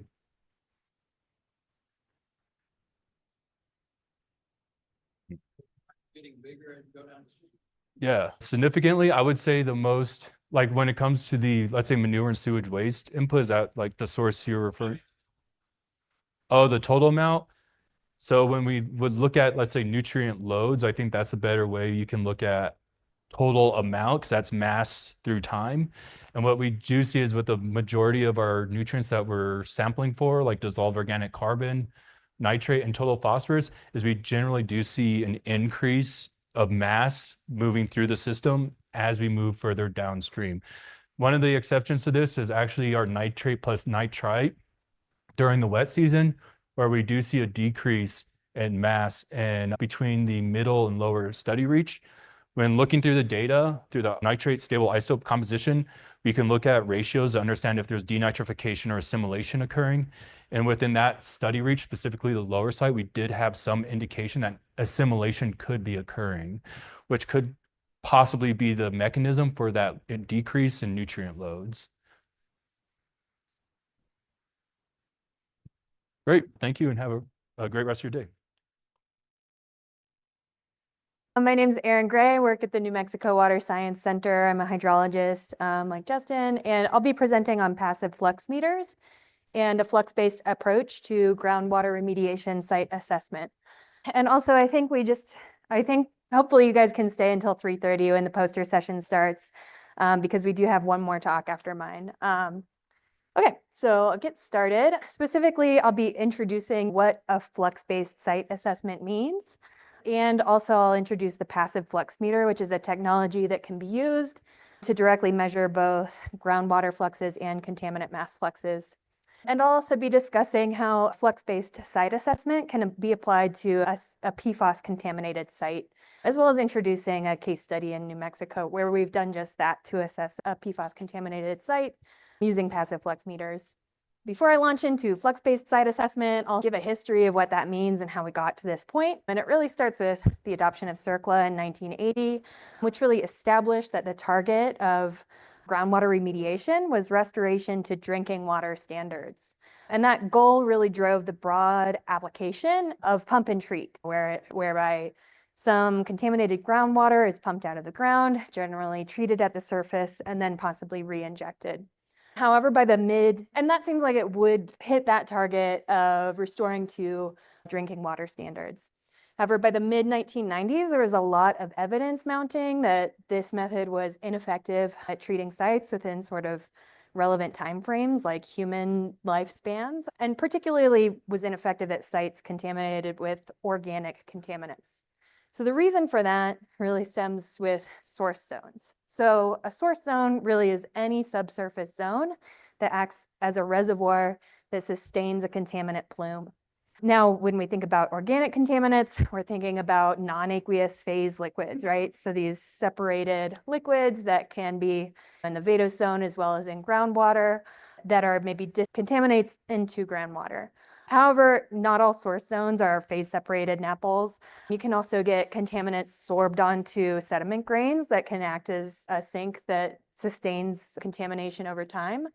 Or you can get contaminated groundwater infiltrating into low conductivity lenses. So it's like this figure on the left is showing how over time, contaminated groundwater might get pumped out of more conductive lenses, but might be trapped and being slowly released from low K layers.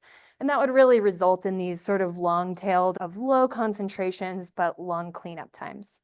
So this understanding had caused a shift by the early 2000s that remediation goals moved away from these plume-wide concentration targets and had shifted towards reduction of contaminant mass leaving source zones. And accordingly, site assessment and site characterization increasingly focused on constraining the source zone and the mass distribution within source zones. And I think this sort of conceptual site model diagram here on the right, this is from Kirtland Air Force Base, fuel spills, really shows that really well, just the amount of focus that is on these source zones. So now I'll talk about passive flux meters. So these are, or PFMs. They are sleeves of sorbent media that we can deploy into the wetted screen intervals of groundwater wells. They could be deployed for 2 to 3 weeks, at which point they're retrieved, sampled, and used to measure both groundwater Darcy flux and contaminant mass flux.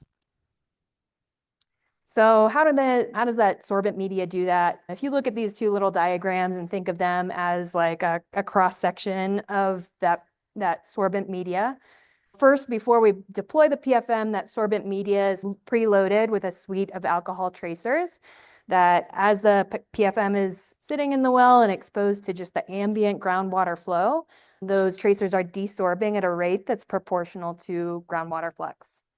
At the same time, any contaminants in the groundwater will sorb onto that media. And of course, you could adjust and use different medias if you're targeting different types of contaminants.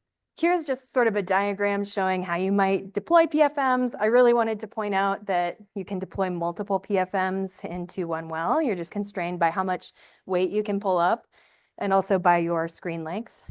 And each PFM can have multiple discrete sample intervals, up to about 5 or 6 sample intervals per PFM. So you can get this real depth, discrete sort of distribution of contaminant and groundwater fluxes. And then of course you can deploy multiple PFMs throughout your contaminated site. If you think about groundwater flowing through the screen and that you might have a transect of PFMs that span that entire groundwater contaminant plume, then you can actually integrate all of the mass fluxes across that area and arrive at discharge.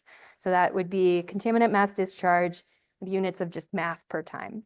So I'll talk a little bit about a few different sort of PFM deployment strategies. One, again, is just like getting those great depth discrete profiles can help site managers target like high priority cleanup zones. Also like getting that discharge measurement, like multiple discharge measurements, like spanning away from a source area in a plume. You can compare discharge calculations and get an idea of the aquifer's sort of capacity for natural attenuation. Multiple discharge measurements like before and after treatment could help you constrain like your treatment efficacy. And then also multiple discharge measurements over time can give you an idea of the source strength function, which is just like the way discharge leaves the source zone over time. And that can be really helpful for estimating cleanup times. So that's a lot about source zones, organic contaminants, and a flux-based site assessment. So how is that relevant for PFAS? So Connor had given a really great overview of PFAS in that earlier talk. I'll really be focusing on the firefighting application in the case that's relevant to the case study that I'll be presenting. And again, PFAS have been used in aqueous film forming foams, which are very effective at treating fires that are fueled by highly flammable liquids like jet fuels. And that's why AFFF containing PFAS has been used for decades for fire training and fire suppression, like at Air Force bases and airports. However, PFAS have been found to be harmful to humans and very persistent in the environment, and they are now regulated by the EPA. And these sort of below drinking water standards are reflective of the PFAS ability to bioaccumulate and be harmful even at low concentrations. I mentioned, or there are thousands of PFAS compounds, so I wanted to talk about how we can classify them, and that's really relevant, how this is relevant for PFAS transport in the environment. Perfluoroalkyl acids, or PFAAs on the left, are PFAS where the hydrocarbon chain has been fully fluorinated, so all of the hydrogens have been replaced with fluorines. These tend to be very stable in the environment, so they don't degrade into other less harmful PFAS or into non-PFAS.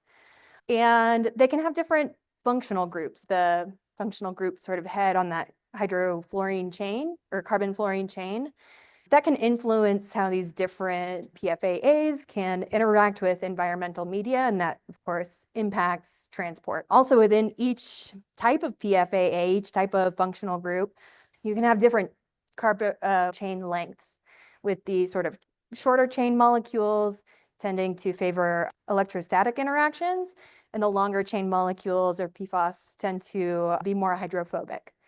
And also, I'll point out right here that there are more PFAAs, there's more functional groups than, and even more chain lengths within these groups than I'm showing here. I'm just showing some of the PFAS that we've measured in PFMs, so that are relevant to the case study.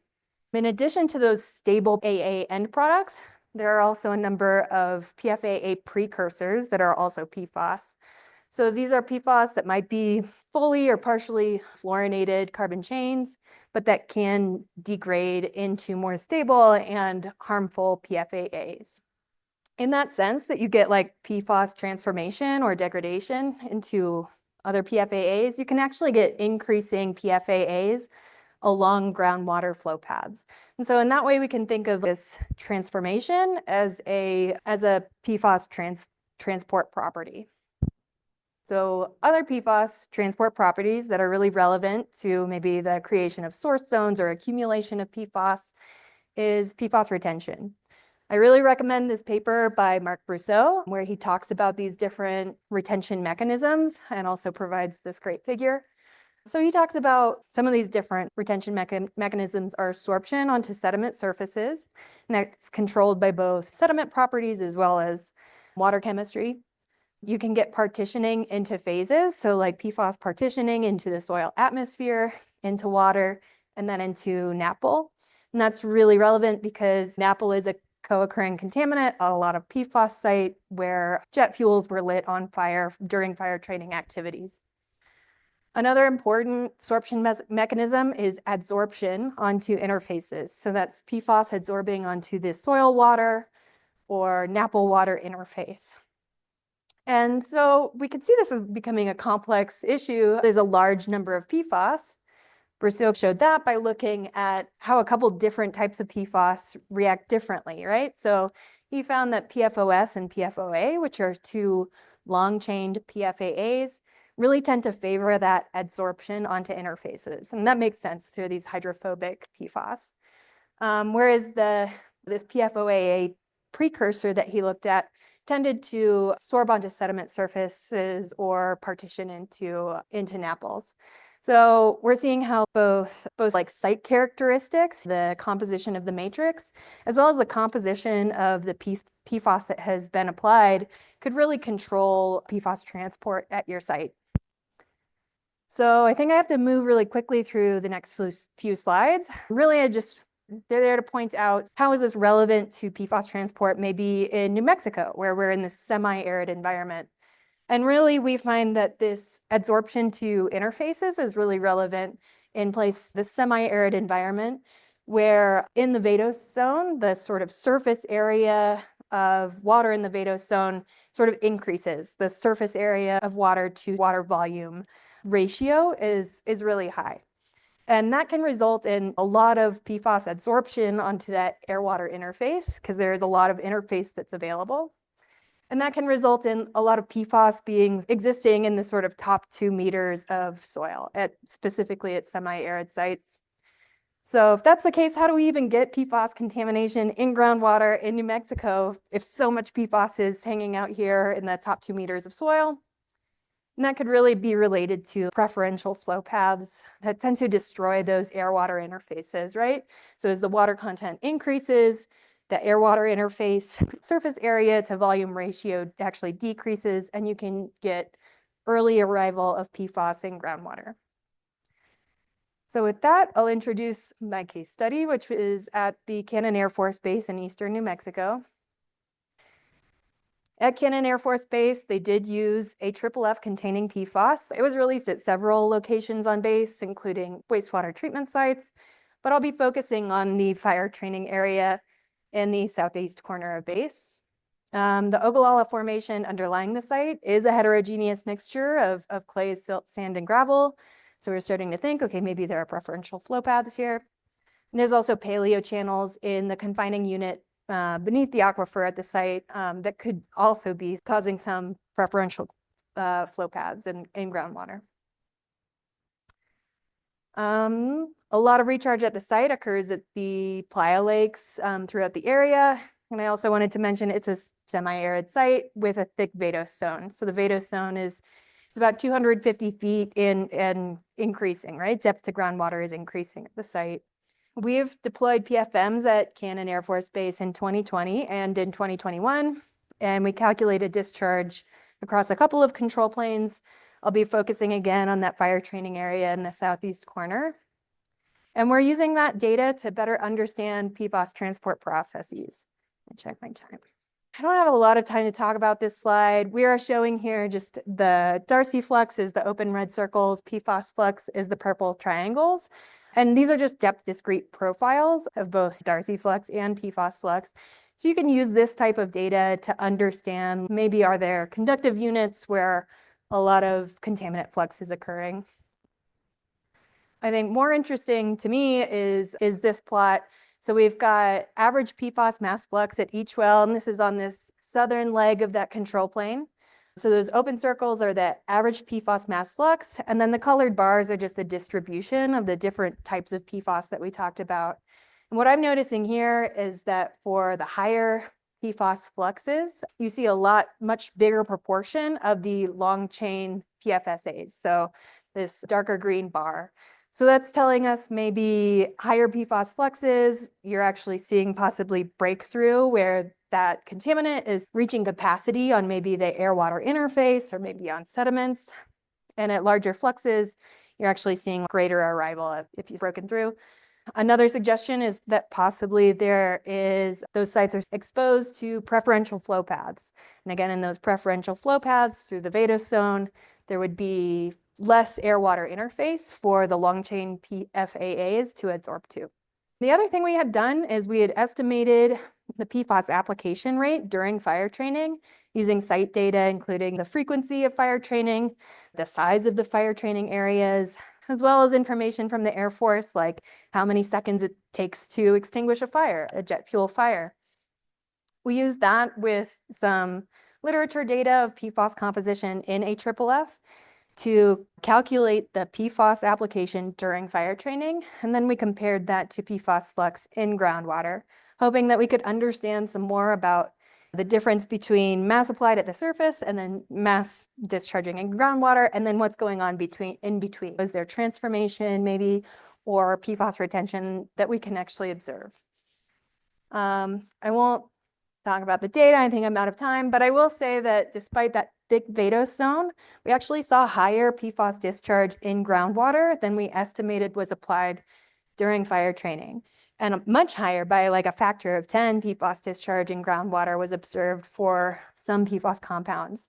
So that sort of suggests to us that transformation from precursor PFAAs or precursor into PFAAs, sort of a major transport process that's going on at the site.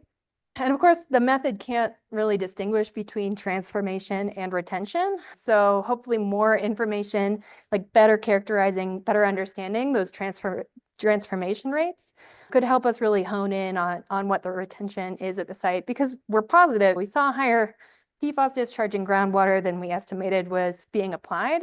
But we know like that probably both transformation and retention are likely both ongoing at the site. So that's my presentation. I have a references slide I'd be happy to share if you are interested, and happy to take questions, or you can contact me. Thanks for your patience and staying a little bit longer. So I'm the last talk in this session, and I have the benefit of kind of building on what everybody's talked about too. So I might also move through parts of it a little faster as well. My name is Kim Beisner. I'm with the U.S. Geological Survey, and I'm going to talk today about our assessment of these PFAS compounds in the water resources of New Mexico. I'd like to acknowledge my co-authors listed below here, as well as the funding for a lot of this work came from the New Mexico Environment Department, as well as some matching funds from the USGS Urban Waters Cooperative Matching Funds. All right, so a brief outline of what I'm going to talk about today. First, give some background on these compounds in addition to what we've already talked about, so it'll be a bit brief. I'll talk about what we found for the PFAS in the surface and groundwater resources of New Mexico. I'll talk about our focused investigation that we did on the Rio Grande as it flows through Albuquerque based on what we were seeing. I'll talk about some of the different sources that we saw contributing to the Rio Grande. And then we used some integrative samplers to characterize these PFAS over a longer period of time, about a month. Then I'll summarize our findings and talk about our follow-up work. So not to belabor this too much, but to give you some more things if you're interested in learning more. These PFAS compounds are a group of man-made compounds. They're very persistent. It takes a lot of energy to make them. So it takes a lot to break them down. And so once they get in the environment, they're pretty persistent. They've been found throughout the world. So this isn't just a New Mexico problem, but we are experiencing it here. There's a really great USGS circular that came out a couple years ago that talks about the state of what we understand about these compounds in the environment at this time and what we still need to better understand. The link is here, or you can send me an email if you're interested in learning more about that. It's a really great resource for learning about PFAS as well. So with that, the piece that I've focused on that's a bit different than some of the other ones is so how these compounds get into our water resources. I really like this schematic from the Pennsylvania Department of Environmental Quality, where they talk about the different sources, both starting from household products such as food packaging, nonstick cookware. There are things we wear. And so then when we do our dishes or do our laundry, those go to wastewater treatment plants. Some of those discharge directly to rivers. Some of that then makes it into the groundwater. The biosolids from these wastewater treatment plants are then sometimes applied to farm fields or landfills. These are used in industry and enter the environment and the atmosphere as well. So you can see there's a lot of places these are occurring in our environment. And then this here shows you a timeline that these aren't new. They've been around since about the 1930s. They're used for things like nonstick coatings, waterproof fabrics, firefighting foams, lots of different applications. And as a society, we really like them. We have a hard time getting rid of them, and only recently have started talking about reducing these going forward. Just this past April was the announcement of the first enforceable drinking water standards for these compounds. So this was a big step. There's a link here and some information online if you're interested in learning more about that. But as Aaron mentioned, these are some of the lowest drinking water standards to date because these compounds are found to have effects even at low concentrations. And so now that these have been stated, there's a lot more sampling going on. And I'll summarize what we found out through the state too. So the kind of last introduction piece with it that's relevant, especially for the arid Southwest, is what John was talking about at the beginning of this session, is the water availability piece.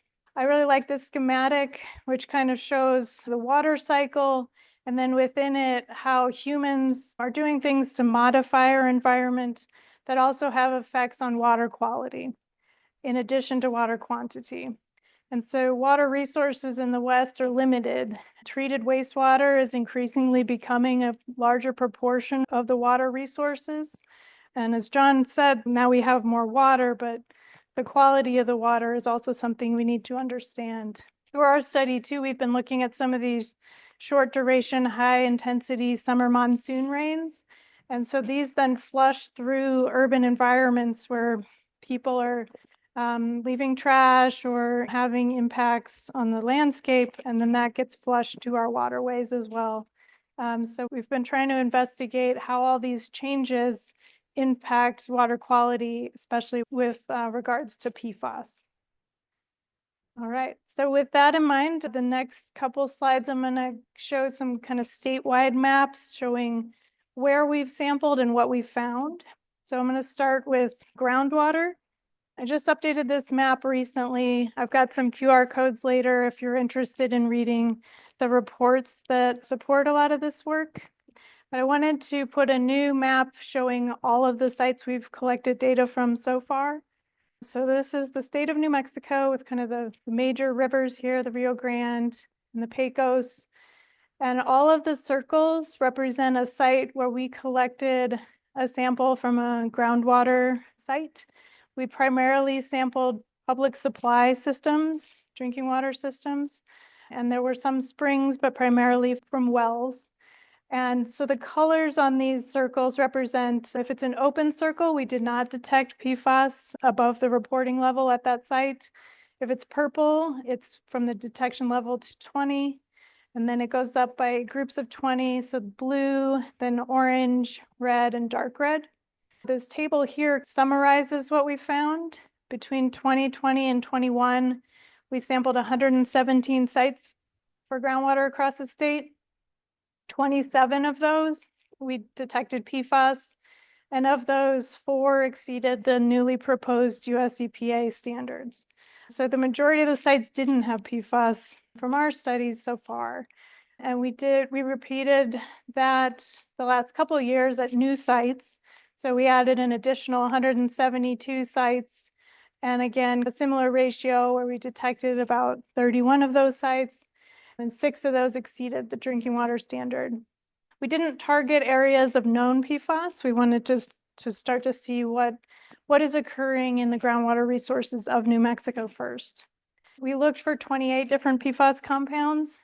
Of those, we found 16, and I have them listed here. It's a bit like alphabet soup.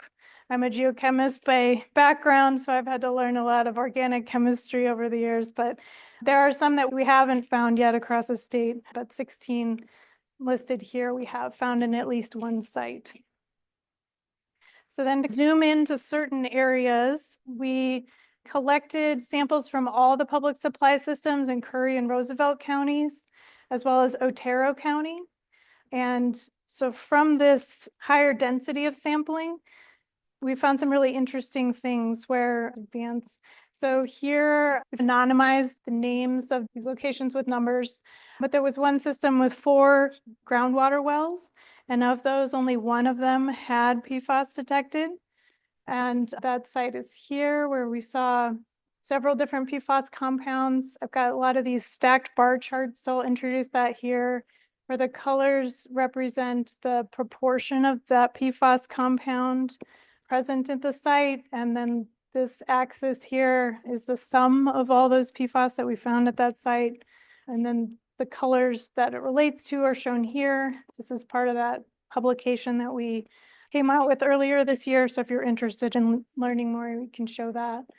What we found interesting too, that we didn't know how it would go, is for this site where we did find PFAS, every time we sampled it, we got very similar signature. We didn't know how variable these might be over time, So for this site, we got pretty similar concentrations and proportions over time. That was the case for a lot of the sites. So if we found a detection, we went back to confirm that was real. And usually if we find more than one PFAS, it's quite persistent. If you find just one, sometimes you go back and you maybe don't get that same signature the next time. So we found that there. This one, 25 and 25 are paired. So these three compared to that at 2 different times. So we're finding a lot of repeatability at these sites over time, with one exception, and that's this graph here. For sites high up in the watershed, just to the east of Alamogordo. Here we found PFAS at a couple of the sites from springs high up in the watershed. And then we went back 4 more times and weren't able to repeat that. So this high elevation water system that might be a bit vulnerable to periodic contamination. And that's something we're continuing to look into a bit more. But it turned out to be quite interesting and really important to sample a lot of sites rather than just a few. All right, so next I'm going to jump to some of the findings from our surface water sampling. So when we started this out, we didn't really know what we'd find, and we wanted to at least collect samples from all the major rivers in New Mexico. And we co-located these sites with USGS stream gauges, so we could also understand how much discharge was occurring at the site to get an idea of flux of PFAS at different flow conditions. So we have 5 sampling sites on the Rio Grande, 3 on the Pecos, 2 on the Canadian River, 1 in the Gila, 2 on the San Juan, and 1 on the Animas River. We also have 1 on the Rio Chama. We did collect some from the Rio Puerco right before it flows into the Rio Grande as well. So I realize these icons are quite small, so if you are interested, it's in that report. They're color-coded as well, where the open icons are where we did not detect PFAS. And there was only one site, the Rio Grande, near the Taos Junction Bridge, where we didn't detect any PFAS. But the rest of the sites, we did find PFAS in all the major rivers, with concentrations generally increasing as those rivers flow downstream through the state. And I want to highlight 2 of the sites where we had the highest concentrations of PFAS in the state. And these are just downstream of Albuquerque at the Rio Grande at Valle de Oro, and then Rio Grande at El Paso.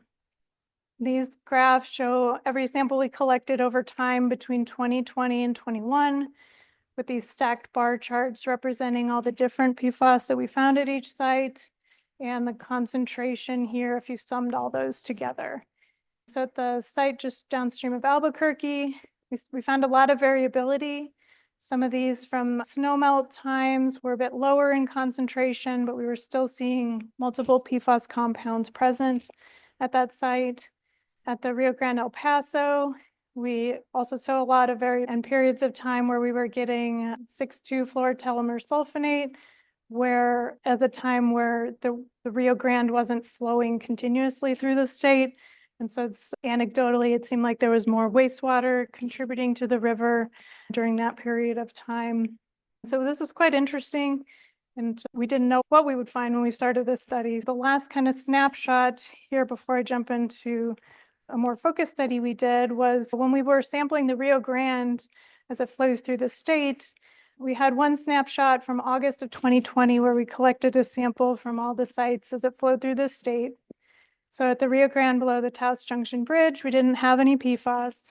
As it started to flow down through the state, start to get a slight increase in PFAS, different compounds present, with the highest concentrations present at the most downstream site. It's important to note this is just one snapshot. It was also a time where the Rio Grande was pretty low in flow. So an interesting finding, but what we kept seeing every time we'd sample the Rio Grande was an increase between this Alameda site, which is just on the north side of Albuquerque, and the Valle de Oro site. And on average, it increased from about 4 nanograms per liter at Alameda to 46 nanograms per liter at Valle de Oro. It's about an order of magnitude increase from, I think, around 10 different paired samplings. So we wanted to better understand that increase as it flowed through Albuquerque. So then with that, We did a focus study in July of 2021. The Albuquerque wastewater treatment plant discharges directly to the Rio Grande. This is the Rio Grande Alameda site, and this is Valle de Oro. And the wastewater treatment plant for all of Albuquerque comes into the river right there. It looks like this. So this is the water coming out of the treated wastewater effluent directly into the more muddy Rio Grande. It's very clear. The rocks are these basalt rocks. It looks dark. There's a real strong difference in the water there. So we at first thought, okay, well, maybe the increase is because of this. So let's sample that. And we wanted to see over 24 hours what kind of changes we might see with PFAS coming out of that wastewater treatment plant. So like most things in science, it doesn't always go the way we planned. So the day before our sampling event, a really high intensity monsoon rain occurred in Albuquerque. I was driving in the office, the North Channel diversion was flooded and it was very full. The firefighters were trying to rescue people from it. So this really big pulse came through the city. This is the North Floodway Channel, washed through, and it came through at Alameda, which is this blue line here. And it was delayed and came down 17 miles downstream of Valle de Oro. So it had flushed through. We thought we were good. This gray area is the 24-hour period of time where we were collecting samples. So we thought, okay, it's flushed through. We're going to move forward, which turned out to be an interesting situation. This is a map representing the red of the developed land of Albuquerque and the Rio Grande that flows through it. So we collected some samples at our upstream site at the beginning and end of this 24-hour period. And then at the downstream site, we collected a sample every hour for 24 hours. And so these kind of stacked bar charts again show you the PFAS. At the upstream site, we're only finding a couple PFAS, around 4 nanograms per liter. And at this downstream site, we had a lot more PFAS compounds present, higher concentrations. And what we found interesting too was there was a decrease in the total PFAS over this 24-hour period that we didn't really expect to see. I've included here the upstream concentration from Alameda. So you can see it's about, again, that order of magnitude increase between here and here on the Rio Grande as it flows through Albuquerque.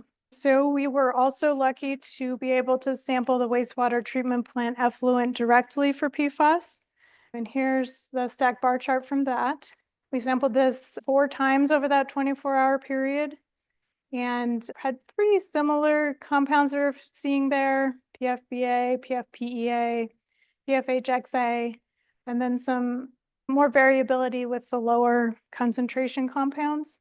Our concentrations from the wastewater treatment plant effluent were around 90 nanograms per liter, somewhat variable. These are pretty similar to other wastewater treatment plant effluents, but it was nice because now we can characterize that source coming into the river, and we know the amount of discharge that's coming from this source.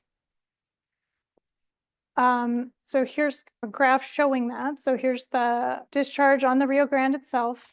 And then here's the variability of the wastewater treatment plant effluent contributing to the Rio Grande over that time period. It has this diurnal fluctuation where at 2 in the morning, the discharge was lower. And this time of year too, the Rio Grande was somewhat low. So the wastewater made up about 27 to 44% of the water in the Rio Grande at the time as well, which isn't trivial and pretty interesting. So with that, we could estimate, based on knowing what was coming in from the treatment plant and seeing what we're seeing downstream, are we able to predict that we're getting that PFAS from the treatment plant? That was one of the things we tested. So then the other interesting thing that happened during this 24-hour period of time was that we were collecting temperature and conductance and turbidity measurements over these 24 hours. And in gray here, this is the turbidity. And at around 6 in the morning, the turbidity went up quite a bit at the downstream site, which wasn't correlated with any increase in E. coli. We looked at a lot of other things in addition to PFAS. So that was curious. And the river went from this a more tan color to more of a red color. So we looked at discharge at other tributaries in the area and found that there was flow that had come through the Jemez River that contributed not a lot of flow, but a lot of sediment load to the river.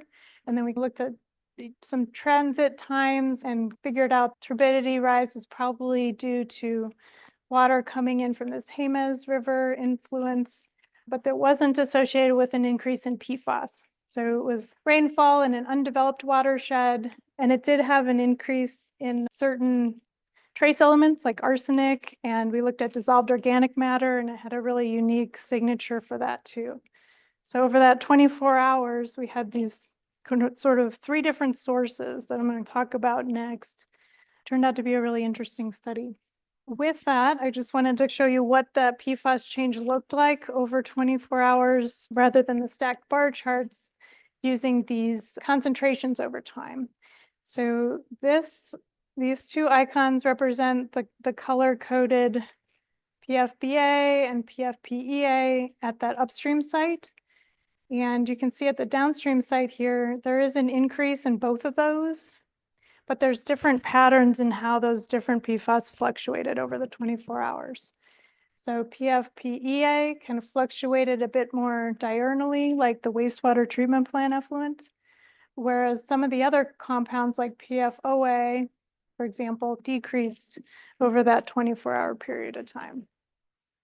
So it's really quite interesting. And I don't have time to go into the other lines of evidence, but I have a QR code for our study that we published on it, because we looked at trace elements and lots of other analytes and wastewater tracers. But what we were able to do is some multivariate statistics, taking all those different lines of evidence. And from those 3 sources, the Jemez River, the wastewater treatment plant, and the urban runoff from that rain event, we're able to see that the chemistry at the Rio Grande Alameda had a distinct signature compared to the downstream site, which is all these pluses. And these are color-coded such that early in our 24-hour period is a darker green, and then it trends towards a red.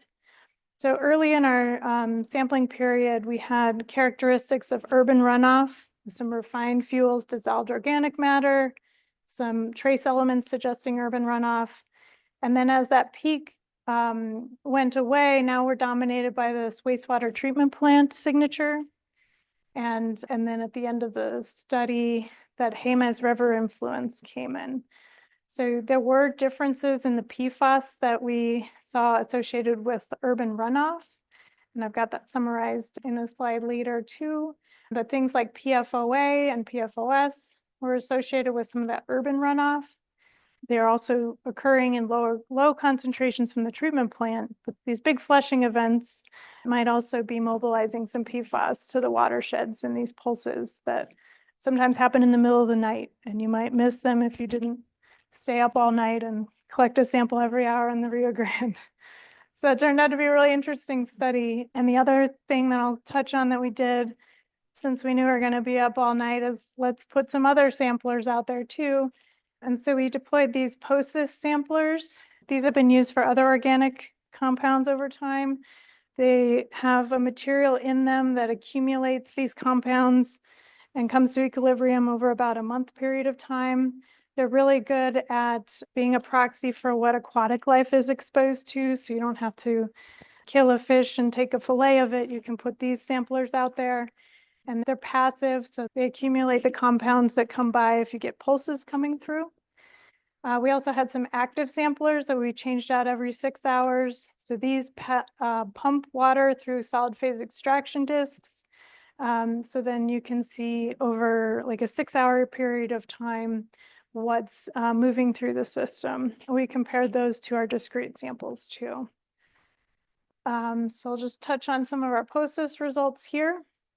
So we left these out for a month, and it turned out to be a really monsoon heavy month. So this is the discharge from the blue at that upstream Alameda site and the green downstream site.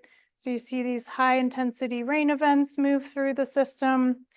And what was really great is that these POSIS picked up on PFAS at that upstream site that we didn't see in our discrete samples, that we saw in the evidence of what those urban runoff events contribute to the river. So it supported what we saw from that urban runoff signature. This site is located downstream of that north diversion channel that funnels a lot of the water through Albuquerque. So we found the POSIS did a really good job of representing some of that urban runoff that flushes through the system. So in summary of that, and here's those QR codes if you are interested in those, reading some more details on those studies that we used to support this data. So this is a graphical abstract that kind of summarizes in picture form what we were talking about. So the gray represents that urban runoff signature. So we found these different PFAS compounds associated with urban runoff, E. coli, and we had some dissolved organic matter that characterized that end member. The purple here is the wastewater treatment plant effluent, and a lot of unique trace elements associated with that, optical brighteners and things that are traditionally associated with wastewater treatment plant effluents. This Jemez River sediment input had unique signature, but not PFAS.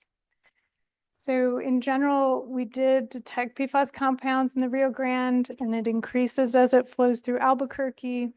And especially in monsoon season, some of those sources of increase can be from urban runoff. These POSIS units that we deployed are also really helpful at characterizing some of those long-term exposures of PFAS in the river and sources from urban runoff.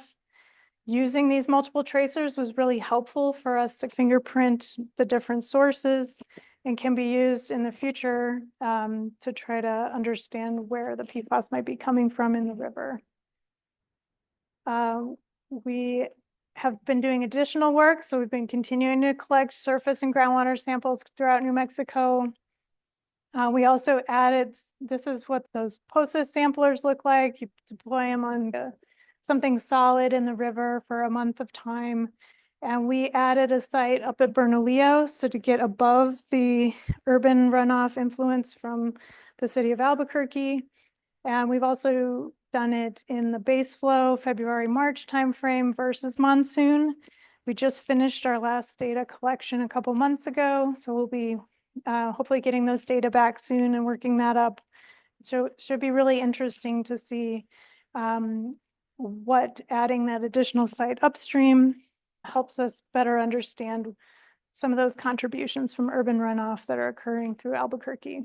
We added some sampling of sediments in the Rio Grande for PFAS because, as Aaron mentioned, they can sorb to sediments, and we're finding that there's some long chain compounds in the wastewater treatment plant effluent that don't make it very far downstream.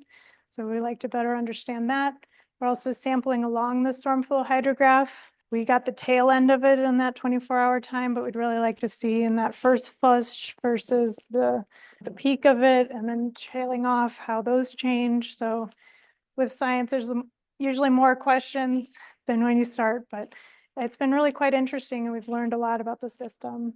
So with that, this is the QR code for that statewide report that we came out with.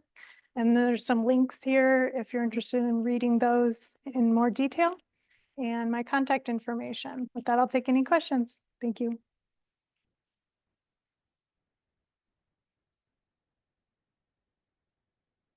Yep. Make any conclusions on the signatures, the colored bars, it would pinpoint certain parts here that it's in every. Some are more mobile than others. Yeah, good question. Yeah, I think, yeah, so maybe like some of these bars you're saying? Yeah, so I would say probably this was most helpful to see which compounds are associated with different sources. But I think that's the next step, is that true fingerprinting, because there can be common compounds that might occur here and here. And there may be some variability with the wastewater treatment plant in the winter versus the summer. So I think that's something we're still getting a handle on, is how those sources change over time. But there's starting to be an understanding of that. Firefighting foams, I made this little picture of too, because sometimes they'll put out a fire of a car that catches on fire and they'll use foam on that. And I should have taken a picture, but I saw one like of the foam like running down into the storm drain kind of thing. So there are different formulations of firefighting foams as well. And so Aaron probably also knows a lot more about which compounds are used in that. There can be some transformations. So I think we're being a little cautious to not say like PFHXA is always with this, because we're finding it in a lot of different places, but it's something we're still learning about. It's a good question though, for sure. All right, thanks everybody for staying.